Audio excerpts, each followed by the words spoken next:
साथीहरु फेरि पनि स्वागत छ मेरो YouTube च्यानलमा। म चाहिँ नयाँ भिडियोको साथ हजुरहरुको सामु आइसकेको छु र आज चाहिँ म केराबारी जाँदैछु सामान डेलिभरी गर्नको लागि र म मेरो माइत घर पनि जाने छु। मेरो माइत घर चाहिँ केराबारी साथीहरु र तपाईलाई देखाउँछु हाम्रो माइत घर चाहिँ कस्तो छ भनेर। जमै साथीहरु अब चाहिँ हामी फाइनली निक्लिसक्यौं। अब चाहिँ हामी जाँदैछौं। यत्रो गराएन भने आवाज चाहिँ सुनिँदैन क्या, त्यही भएर यसरी चाहिँ सुनिन्छ। एकदमै यहाँ चाहिँ हरियाली छ। हाम्रो ठाउँ चाहिँ एकदमै दामी छ। सामान चाहिँ यहाँ छ। अहिले चाहिँ हामी चाहिँ सलकपुर ठ्याक्कै चोकमै छौँ है। यहाँ चाहिँ ठुलबाई ठुलबाई पैसा झिक्नु गएको छ। पैसा अहिले चाहिँ हामी चोकमा छौँ, सलकपुर चोकमा देख्न सक्नुहुन्छ। र कस्तो राम्रो मौसम भइरहेको रहेछ। आज म उल्टो बोल्ने भइरहेको छु। अब चाहिँ हामी फाइनली केराबारीको जङ्गल छिर्यौं। यहाँ चाहिँ खोर्सानी मेला हो। यो चाहिँ वैशाख 15 गते लाग्छ। यो ठाउँमा चाहिँ यहाँदेखि चाहिँ केराबारी छिरेको है। मेरो हावाले पनि स्वर कस्तो सुनिराख्नु भएको होला। यो चाहिँ खोर्सानीको जङ्गल भन्दा हुन्छ, केराबारी जाने जङ्गलको बाटो भन्दा पनि हुन्छ साथीहरु। यो मान्छे चाहिँ मेरो ड्राइभर हो।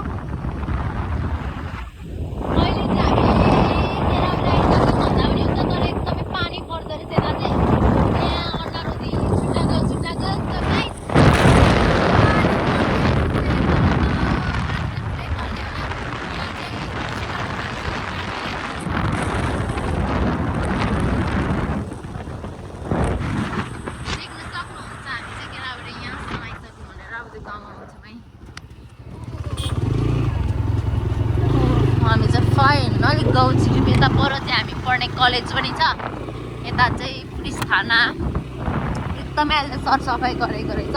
त्यही भएर सफा खुल्ला देखिरहेको छ हाम्रो केराबारी। राम्रो केराबारी तपाईँहरूलाई म नयाँ पनि देखाउँछु केराबारीमा के रहेको छ भनेर। देख्नु सक्नुहुन्छ। यो चाहिँ भर्खरै मात्रै लगाएको यो एकदमै राम्रो छ। बाटोघाटो देख्न सक्नुहुन्छ। यो चाहिँ भर्खर रोटेपिङमा लगाएको कस्तो राम्रो लगाएको रहेछ है।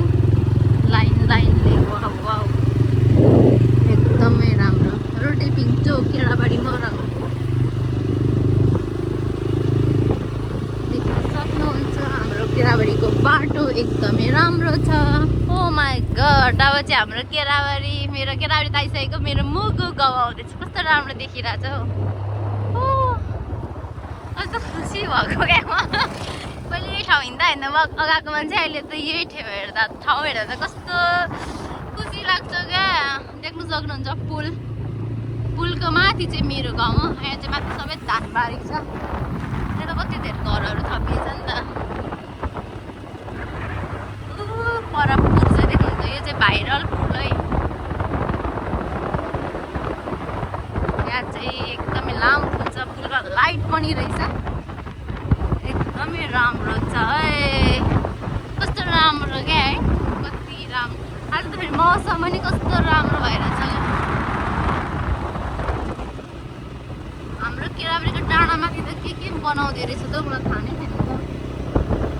के बनाउँदै गरेको रहेछ त्यो चाहिँ लगाइरहेको रहेछ त। तर दाउराहरूमा आएको रहेछ। तर कस्तो नखुचेको घरको हालले यहाँ घरले। म चाहिँ पहिला यहीँ मात्रै गोठला गर्थेँ एकदमै धेरै। मेरो ठुलोसँग गोठला गर्दा म यहीँको भैँसी चराउँथेँ, फोनमा बोल्थेँ। यही ठाउँमा हो। योदेखि माथि चाहिँ मेरो घर जाने बाटो हो। म तपाईँलाई देखाउने छु। यहाँ चाहिँ लफङ्गी होटल पनि छ। यहाँ पौडी खेल्न पनि सक्नुहुन्छ, खानु पनि तपाईँहरू आउनु सक्नुहुन्छ। यस्तो राम्रो छ। यहाँदेखि माथि चाहिँ पुल छ है, झलेन पुल। म भयो भने म त्यहाँ पनि जानेछु, तपाईँहरूलाई देखाउने छु। ओहो यो चाहिँ हामीतिर बाटो चाहिँ एकदमै राम्रो छ क्या। यहाँ चाहिँ घर पनि बनिँदो रहेछ क्या। मलाई थाहा नै थिएन क्या, आजै देखेको क्या। म यहीँ गोठला गर्थेँ। अहिले त घर यत्रो लडाउ छ होला यत्रो बनाउँदो रहेछ यहाँ त। म यहीँ गोठला गर्थेँ। आउँदै पनि फ्लोटिङ छ नि त। फाइनली म चाहिँ मेरो गाउँ आइसकेँ। अब चाहिँ मेरो गाउँ आयो भन्दा मेरो घरै आयो क्या। यो चाहिँ सानो चिटिक्कको चाहिँ मेरो घर हो। सिकाभित्र रहेछ। उसको देख्यो अरे।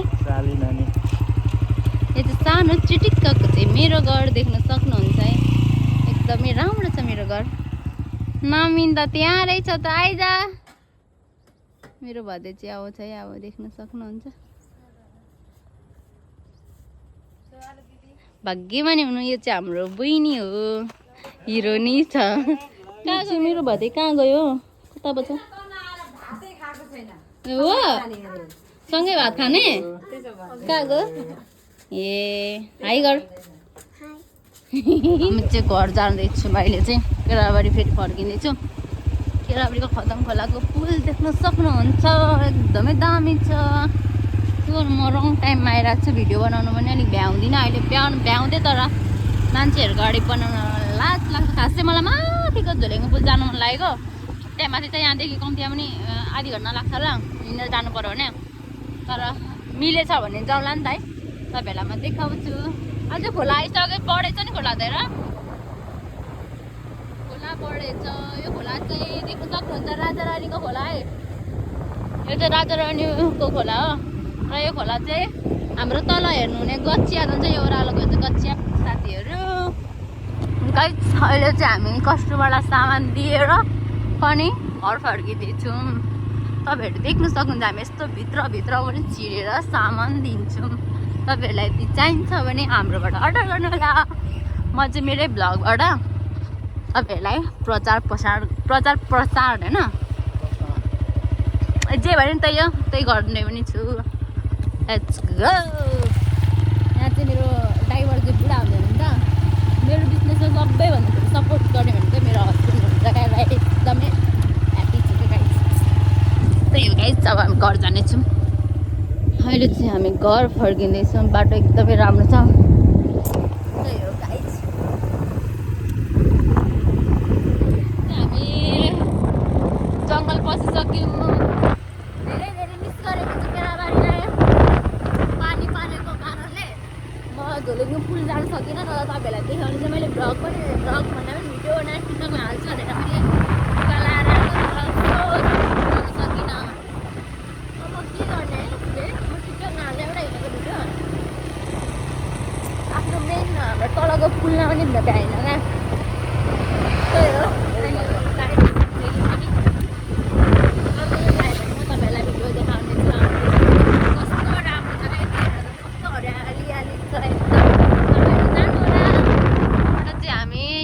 हामी कहाँ झऱ्यौँ भने सुन्दर रहेछ झरिमै म त कटिसकेको भिडियो बनाइहाल्छु यहाँबाट चाहिँ हामी सुन्दर रहेछ नगरपालिका छिरिमेना ठुले देख्न सक्नुहुन्छ यहाँदेखि चाहिँ माथि मेरो गाउँ यहाँ तल चाहिँ मेरो श्रीमानको गाउँ कस्तो राम्रो देखेको अब चाहिँ हामी कहाँ आइपुग्ने खोर्सानी जङ्गल भन्नु केराबारी सकेर खोर्सानी आइपुग्यौँ अलिक माथि बागडोग्रा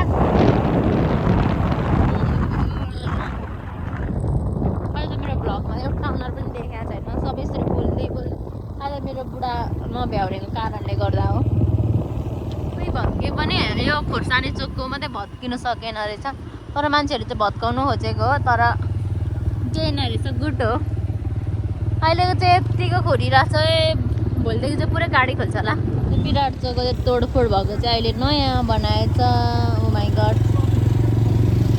यत्तिको चाहिँ हुनुपर्छ बिगारे पनि फेरि पनि नयाँ बनाइसक्नु भएको छ आज चाहिँ सलकपुरको बजार रहेछ मलाई अघि थाहा नै थिएन अघि बिहान त लागेको थिएन है ठुली यो चाहिँ साम लाग्ने जस्तो माइ गड म यस्तो बजार चाहिँ डुल्नु भनेको चाहिँ एकदमै मन पराउँछु पहिला त म केराबारी हुँदा त बजार भर्नुलाई र चटपटे किन्न खानुलाई पनि जान्थेँ यता रखाइ किनभने यता जानुपर्छ बाइक यता राख यहाँ चाहिँ हाइवे छ भने यहीँ छ बजार सलकपुरको बजार म चाहिँ यहाँ खानु मात्रै आउँछु बजारमा अरू चिज किन्नु भन्दा सबै खानेकुरा हो क्या देख्न सक्नुहुन्छ यत्रो बजार छ ठुलेको छ बाइक लिनु तल हुँदो रहेछ के कहाँ छ न म चाहिँ प्याजी खान्छु मेरो बुढाले सरप्राइजको नाममा यही हो सुँग्दै काम गर्नु अरे यस्तो नि ल्याइदिन्छ कस्तो राम्रो छ मेरो बर्थडे नजिक आउँदैछ के ल्याइदिनु हुने के दिनु हुने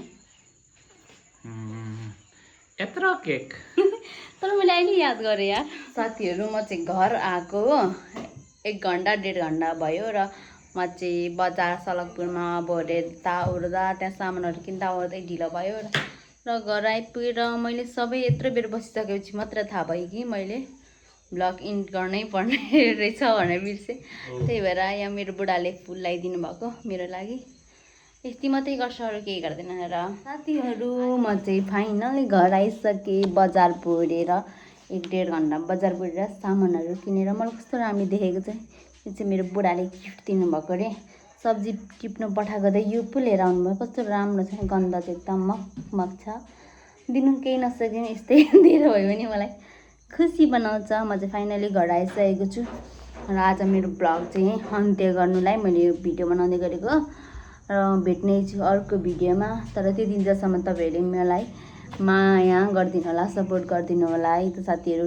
मलाई लाइक सब्सक्राइब र मन पर्दैन केही चिज मेरो केही चिज कमी भयो भने तपाईँहरू कमेन्टमा पनि गर्न सक्नुहुन्छ, म सुधार्ने कोसिस गर्नेछु। त्यति चिजको लागि मलाई सपोर्ट गरिदिनु होला। Bye bye guys.